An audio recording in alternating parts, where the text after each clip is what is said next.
Yay fəsli əksəriyyətimiz üçün istirahət, tətil deməkdir. Amma bəziləri üçün bu dövr gələcəyə doğru atılan addımların təməli kimi xarakterize olunur. İstirahətlə yanaşı bilik axtarışında olan minlərlə şagird üçün yay ayları hazırlıq dönəminə çevrilir. Amma onu da deyək ki, buna münasibət hər kəsdə eyni deyil. Hazırlıq yəni hər gün olmur. Elm də vacibdir, ancaq hazırlıq da hər gün olmur da. Məsələn, 1-3-5-ə sallar və ya 2-4-6-ya. Belə olanda bəzi günlərdə istirahət vaxtlarımız olur.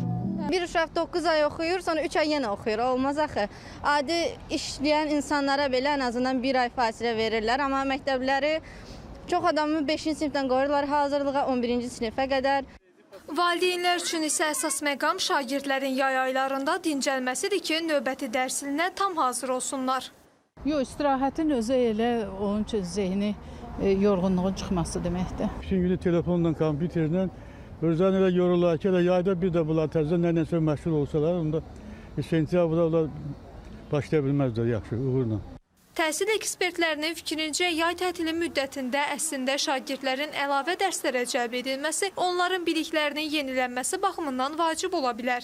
Bu müddət ərzində həmin zamanın dəyərləndirilməsi, düzgün dəyərləndirilməsi çox önəmlidir. Bu istiqamətdə hesab edirəm ki, valideynlər məhz övladları ilə bərabər onlar üçün müəyyən planlar qura bilərlər. Bu həm də məktəb yaşlı uşaqların disiplin olması, intizamlı olması, zamanı düzgün dəyərləndirilməsi baxımından hesab edirəm ki, faydalıdır və həm də onları bu istiqamətdə tərbiyələndirmə baxımından faydalıdır. Eyni zamanda yay tətili müddətində əvvəlki illərin dərslərini təkrarlamaq üçün şagirdlərin böyük imkanları var.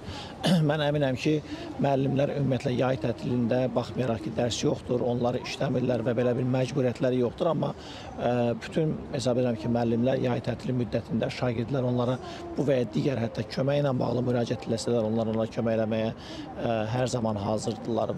Psixoloqlar isə deyirlər ki, bir fənni öyrənmə qabiliyyəti daha zəif olan şagirdlər üçün yay aylarında ara-sıra biliklərini təzələmək və yeni nələrsə öyrənmək səmərəli hesab olunur. Bəzi hallarda valideynlər düşünürlər ki, əgər yay tətilidirsə, uşağı növbəti ilin dərslərinə hazırlamaq lazımdır. Bəzən valideynlər deyir ki, məsələn 5-ci sinifdə oxuyursa uşaq 6-cı sinifin kitablarını oxusun ki, daha asan olsun.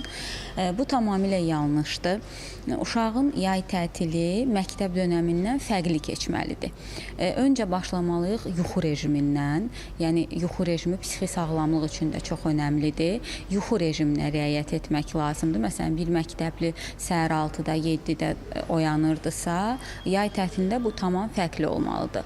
Və günü düzgün bölmək, müxtəlif ailənin büdcəsinə uyğun səyahətlər, muzeylərə getmək. Psixoloq onu da qeyd edir ki, yayda şagirdlərin fərqli idman növləri ilə məşğul olaraq vaxtlarını keçirməsi daha məqsədə uyğun hesab olunur. Qeyd eləmək yerinə düşər ki, verilən düzgün təhsil dəstəyi və motivasiya sayəsində şagirdlər biliyini möhkəmləndirir, zəif tərəflərini aradan qaldırır və gələcəkdə qarşılaşacaqları imtahanlara daha inamla hazırlaşırlar. Eyni zamanda yay hazırlıqları uşaqlara məsuliyyət və vaxt idarə etmə bacarıqları qazandırır. Onların şəxsiyyət inkişafına da müsbət təsir göstərir. Amma onu da yadda saxlamaq lazımdır ki, şagirdlərin istirahət zamanını təkcə dərslərə ayırması onların fiziki və psixoloji sağlamlığına mənfi təsir göstərə bilər.